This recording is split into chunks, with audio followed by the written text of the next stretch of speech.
কেনাকাটা সংযম ও পরিমিতিবোধ বজায় রাখার জন্য আহ্বান জানাচ্ছি।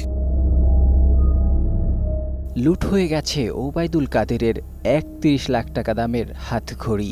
বৈষম্য বিরোধী ছাত্র আন্দোলনে হাসিনা সরকারের পতনের পর ওবায়দুল কাদেরের বাড়িতেও হামলা হয়। এর আগেই তিনি আত্মগোপনে চলে যান। বাংলার মাটিতে এদের হাতে ক্ষমতা আমরা তুলে দিতে পারি না। ওবায়দুল কাদেরের আলোচিত ঘড়িটি ইউলিসি নার্দিন ব্র্যান্ডের।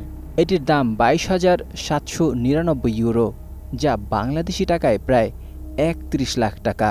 ওবায়দুল কাদের ছিলেন যথেষ্ট ফ্যাশন সচেতন, ব্যবহার করতেন অভিজাত সব পণ্য। তবে দামি ব্র্যান্ডের ঘড়ির প্রতি ছিল তার বিশেষ দুর্বলতা।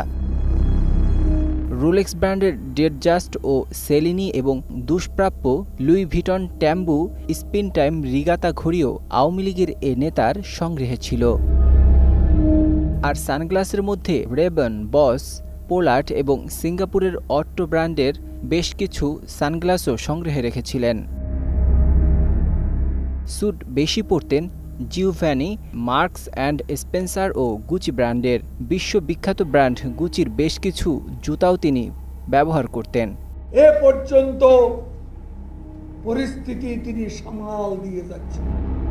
পাঞ্জাবি ও কোটির উপরও ওবায়দুল কাদেরের ছিল বিশেষ আকর্ষণ। বিলাসী এসব পণ্য ওবায়দুল কাদের সংগ্রহ করতেন দেশের বাইরে থেকে। এছাড়া তার বাসভবনে কিছু দুর্লভ চিত্রকর্ম ও শোপিসও ছিল। নাজমুল হক রাইয়ান, ২১শে টেলিভিশন।